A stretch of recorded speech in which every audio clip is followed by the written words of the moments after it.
Mafia, it's your boy AJ. We back. It's Nets News. Hashtag we go hard. Hashtag Brooklyn together. You know what it is.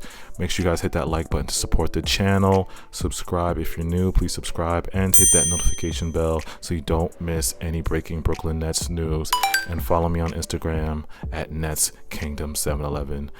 Nets Mafia, Nets World. So some quick news before I start this video on the Celtics preview. Scoop B reported that the Nets will not re-sign Iman Shumpert. As you guys know, Tyler Cook, Andre Roberson 10-day contracts have expired on Sunday, so they are not on the roster. I'm pretty sure Tyler Cook is not coming back, and there's no word on Andre Roberson. But as far as Iman, I just feel like it wasn't fair for the Nets to not give him another 10-day because he got the least amount of minutes out of all those guys to prove himself to be worthy of the roster. That's just my opinion. Now, I just feel like it was just unfair, you know what I mean? Well, let me know how y'all comments feel. Let me know in the comments how y'all feel about that. Also, some other interesting news. Blake Griffin did an interview last night and basically explained how things ended with the Detroit Pistons. Basically, he said that the Pistons told him, listen, Blake, we are rebuilding. We have a lot of young guys. We want you and Derrick Rose to mentor them in training camp, but we're moving on in a different direction. So we're going to sit you and let you choose which team to buy you out or let you do whatever you want, but we're moving on. So I found this really interesting, y'all. You know, in my previous videos, we all thought Blake finessed, like pulled a Harden and played bad to get out of Detroit. But we got to stop that narrative now. Blake told us the truth. And the true story is, even if Blake averaged 20 and 10, the Pistons were in full rebuild mode. They got rid of Derrick Rose. They were going to get rid of Blake regardless. So, and Derrick Rose chose them weird Knicks. And Blake said, I don't want to go to the Lakers. I chose Brooklyn, straight like that. So it's one day before game day against the Celtics. So this is actually my third Celtics preview, y'all. The Celtics be the one team I've literally covered on this channel the most. But I love y'all, and y'all blew up my DMs to make this. So I'm gonna let it go. Before I start this video, I want you guys to go back and watch my old Celtics preview on Christmas, because I really get into the Jayson Tatum in depth and the Celtics weaknesses as a team in that video. This preview, I'm gonna focus more on Jalen Brown and Marcus Smart only. You know what I mean? So I think I actually pronounced Daniel Tice's name wrong in that old video, but it is what it is. Like Tice, Lice, chicken bread with brown rice. It's Nets in 5. But yeah, please go back and watch that Christmas preview for more analysis on Jayson Tatum and the Celtics team. Now the Celtics are 19 and 17. They're 4th in the East. The Celtics are 19th in total offense. They're 16th in defense. They're 11th in 3-point percentage. They're 20th in 3-pointers made, and they're 22nd in 3-pointers attempted. They're 18th in points in the paint. So we all know the Celtics are a small ball team. They really lack a true center or paint presence. Now, a lot of trade rumors are surrounding the Celtics now because they are looking for a big. They are in the trade rumors of Drummond, Vucevic, Jeremy Grant. They're looking for a big that can score, but there's just a lot of rumors. So the Celtics are a very good 3-point shooting team. They're 11th in 3-point percentage, so they are very efficient, y'all. Very, very efficient. Now, they give up a lot of threes, but are actually pretty good at protecting the paint. I think that's due to TT and Robert Williams, because TT and Robert Williams are decent rim protectors. They have been struggling a lot this year, the Celtics. They've been because they're supposed to be one of the best teams in the East, on the top of the East. I mean, they're still number 4, but they have underperformed this year. They haven't been as good as we seen last year. You know what I mean? They lost Marcus Smart early to an injury, and he's coming back to Thursday, tomorrow. But now and they lost Kemba for a while in the beginning of the year, and he came back, but he's played really, really bad, god awful so far, but he's getting better every game. So it basically has been Jaylen and Jayson carrying the team the first half of the season. So now they're starting off the second half on Thursday against us with a fresh, full team. So we should not underestimate them. They have their core, but they just have no bench. You know what I mean? So now the Celtics start Kemba Walker, Marcus Smart, Jalen Brown, Jayson Tatum, and Tristan Thompson, TT. Now off the bench, they bring on Daniel Tice and Robert Williams, who are their best bench players. But overall, the Celtics bench is trash. That's one of their weaknesses. You know what I mean? Their bench is really, really bad. Any Celtics fan that's watching this video will tell you their bench is trash. Now, sometimes they bring Daniel Tice, start Daniel Tice, but I believe he's going to come off the bench because Marcus Smart is coming back from that calf. So he might be on restricted minutes, but I believe Marcus Smart will start. Now, Daniel Theis is averaging 9 points, 5 rebounds, and shooting 37% from 3. He's a really good shooter, y'all, for a big man. When the Celtics put him in, they usually turn into a small ball team because he spaces the floor. And Robert Williams comes off the bench. He's just a clean up big man. He hustles, gets boards, got to box him out. He's a demon on the boards. He just plays hard. As far as Brooklyn's lineup is concerned, this is a perfect opportunity for Steve Nash to match up Blake Griffin against Daniel Theis off the bench and Claxton against Robert Williams off the bench. That will be the best matchup for the Nets because Daniel Theis, small ball 5, Robert Williams, hard playing 5, Claxton can guard him. As far as the starters, I still haven't heard news on KD while I'm making this video, but I'm pretty sure we'll find out sooner tonight. Now, Steve Nash is going to start Kyrie, Harden, Joe Harris, Bruce Brown, and DJ because I feel like KD is not going to play this game.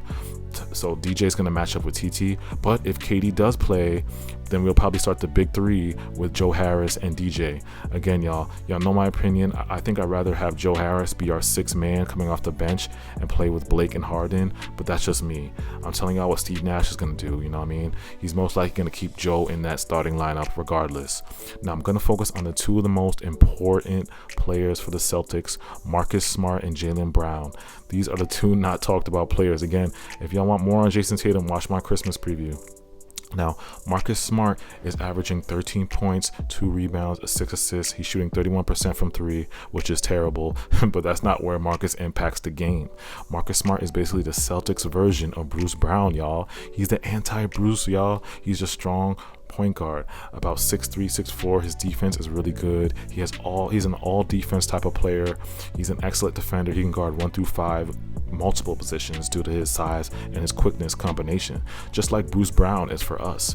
Marcus uses his mixture of quickness and strength to get to the rim, then he uses his husky frame and excellent body control to finish through contact. He's a great finisher around the rim, y'all. He has a great court vision. Like I said, he averages around 6 assists, so he makes his teammates better by getting them open looks. He has a big wingspan, so his hands are in the passing lane a lot, so he gets a lot of steals.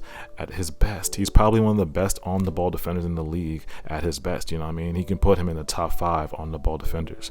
I think him being out is the biggest reason the Celtics went on their big losing streak. Like I said, they're 19-17. Even though they're 4th in the East is not good, and they haven't, they've underperformed.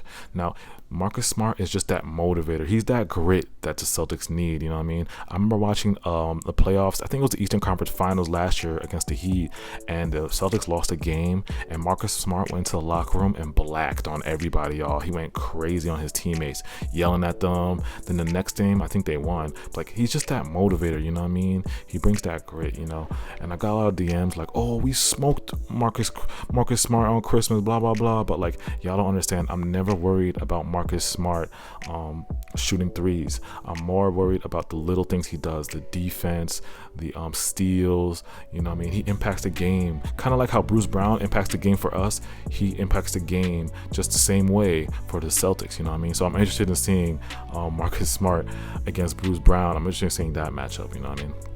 Now, as far as the second best player for the Celtics, Jalen Brown. Brown is averaging 24 points per game, 5 rebounds, and 3 assists, shooting 38% from 3.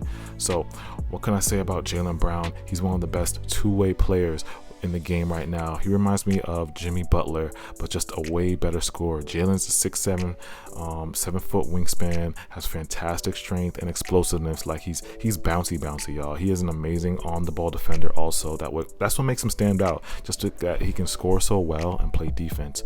You know what I mean? He's just a great scorer, but he can lock up. Now he can guard multiple positions. He has quick hands to rob you, and also can muscle through screens because he's strong. Some argue that he's better than Tatum, but I will leave that for the Celtic fans to debate. I don't really care about that. Now his usage rate has jumped up this season and is just unlocking his potential because he's having an amazing year individually so far. He's an all-star this year. Now in 2019, Jalen was more of a spot-up shooter and transition scorer, but since the Celtics depend on him more, they use him a lot in pick and rolls and ISO situations. Also a lot of dribble handoff screens. Now watch this, y'all. Celtics run a lot of double handoff screens for Jalen Brown. So he comes off these double screens and then he curls downhill, and it gives him that option of shooting that mid-range or attacking the basket. And Jaylen is very efficient at that mid-range, shooting at about 50%, which is very good. As you know, the Celtics offense is a lot of ISO between Jalen Brown and Jayson Tatum, and both of them have special, like, consistent plays that their Coach Stevens runs for them. But usually with Jaylen, Coach Stevens runs a lot of double pin down screens, a lot of pick and roll plays for Jaylen to ISO, you know what I mean? Because Jaylen is a very good catch and shoot 3-point shooter, and when he gets hot, he's dangerous. But they are very streaky. Like Tatum and Brown are very streaky. Now, Jaylen Brown takes about 5 threes per game, so like I said, he's not really a 3-point, like he won't take a ton of threes like Tatum, but he can shoot them. Now, he won't hezzy crossover off the screen, he won't hezzy crossover hit a 3, but he will hezzy crossover go to the basket and hit that mid-range. Again, he's shooting that about 50%, y'all. So let me know in the comments how you guys feel about the Celtics, how you guys feel about just dropped, so I had to interrupt the video. So Blake Griffin is out for tomorrow. He said he's not injured, even though on the injury report it says he's not injured. He just isn't in condition right now, so he's working on a conditioning plan with the Nets staff later this week. So he is out for tomorrow. He will not play against the Celtics. KD is still out with his hamstring, so he will be out. They said about KD that he's going to get a scan next week. He's currently doing shooting drills and conditioning drills. He hasn't done any 5-on-5 yet, so that's just updating news. I'm sorry I had to update you guys in this video like that, but it just happened, so I had to put it in the video. TLC is doubtful for tomorrow, and Jeff Green is questionable, but I'm pretty sure he will play.